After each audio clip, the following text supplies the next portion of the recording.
ଲୋକମାନଙ୍କ ଦ୍ୱାରା ମୁଁ ନିର୍ବାଚିତ ଲୋକମାନଙ୍କର ଭଲ ପାଇବା ଲୋକମାନେ ଆଶୀର୍ବାଦ କରୁଛନ୍ତି। କେଉଁଠି ନା କେଉଁଠି ମୁଁ ଜିତିବା ଦିନ ମୁଁ କହିଥିଲି ଏ ଅଧିକାର ବା ଏ ଯେଉଁ ମର୍ଯ୍ୟାଦା ଆପଣ ଦେଇଛନ୍ତି ଏସବୁ ଆପଣମାନଙ୍କର। ତେଣୁ ଯେତେବେଳେ ଲୋକମାନଙ୍କର ସ୍ନେହ ଶ୍ରଦ୍ଧା ଆଶୀର୍ବାଦ ମୋ ଉପରେ ରହିଛି ମୁଁ ତାଙ୍କର ନେତୃତ୍ୱ ବା ସେବକ ରୂପରେ ନିର୍ବାଚିତ ହୋଇଛି। ନିଶ୍ଚିତ ଭାବରେ ମୋର ଆଉ କୌଣସି ଅଧିକାର ନାହିଁ। ଯାହା ଅଧିକାର ସବୁ ଏକାମ୍ରବାସୀଙ୍କର, ଯାହା ମୂଲ୍ୟ ସବୁ ଏକାମ୍ରବାସୀଙ୍କର। ତେଣୁ ମୋତେ ମୋ ବିବେକ ବାଧା ଦେଲା ମୋ ନାଁ ନ ରହିବା ପାଇଁ।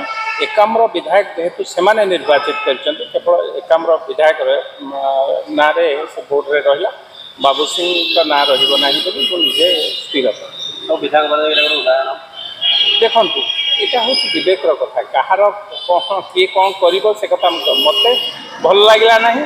ମୋ ଲୋକମାନେ ମୋତେ ନିର୍ବାଚିତ କରିଛନ୍ତି ବା ଆଶୀର୍ବାଦ ଦେଇଛନ୍ତି, ତେଣୁ ମୁଁ ମୋର ନାଁ ରଖିଲି ନାହିଁ। ତେଣୁ ପ୍ରୋଭିଜନ୍ ଅଛି, କିଏ ରଖିପାରିବେ କିଏ ନ ରଖିପାରିବେ ତାଙ୍କ ଉପରେ ନିର୍ଭର କରେ। ତେଣୁ ମୋତେ ଭଲ ଲାଗିଲାନି। ମୁଁ ମୋର ସେ ବୋର୍ଡ଼ରେ କେବଳ ଏକାମ୍ର ବିଧାୟକ ନୁହଁ, ଏକାମ୍ରବାସୀଙ୍କର ଆଶୀର୍ବାଦ, ଏକାମ୍ରବାସୀଙ୍କର ସ୍ନେହ ଶ୍ରଦ୍ଧା ସେଇଠି ରହିଛି। ତେଣୁ ବାବୁ ସିଂ ନେତୃତ୍ୱ ବା ସେବକ ନୁହନ୍ତି, ସେଠି ଏକାମ୍ରବାସୀଙ୍କର ଆଶୀର୍ବାଦ ରହିଛି।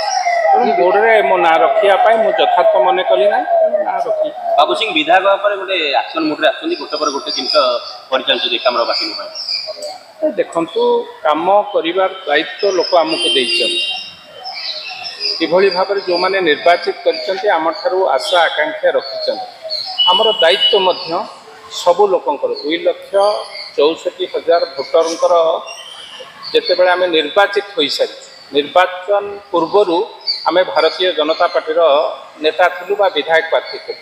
କିନ୍ତୁ ନିର୍ବାଚନ ପରେ ଯେତେବେଳେ ବିଧାୟକ ହୋଇସାରିଛୁ, ଆମ ପାଇଁ ବିଜେପି, ବିଜେଡ଼ି, କଂଗ୍ରେସ, ସ୍ୱାଧୀନ ସମସ୍ତେ ସମାନ। ସବୁ ଲୋକ ଆମମାନଙ୍କର ଆଜି ନିର୍ବାଚିତ ହୋଇଯିବେ। ମୁଁ ବିଧାୟକ ହେଉଛି ଏକାମ୍ର ମାଟିର। ମୁଁ କୌଣସି ଦଳର ନିର୍ବାଚିତ ହୋଇଗଲା ପରେ, କିନ୍ତୁ ଦଳ ଯେତେବେଳେ ମୋତେ ଆଶୀର୍ବାଦ କରିଛି, ଦଳ ପ୍ରତି ମୋର ଆନୁଗତ୍ୟ ରହିବ। କିନ୍ତୁ ଜିତିବା ପରେ ମୁଁ ସମସ୍ତଙ୍କର କାମ କରିବା ପାଇଁ ସଂକଳ୍ପବଦ୍ଧ ନିଷ୍ପତ୍ତି ନେଇସାରିଛି। ତେଣୁ ଲୋକଙ୍କର କାମ କରିବାରେ ମଧ୍ୟ ଆନନ୍ଦ ଥାଏ। ତେଣୁ ମୁଁ ଲୋକଙ୍କ କାମ କରିବା ପାଇଁ ଆଗେଇ ଅଛି।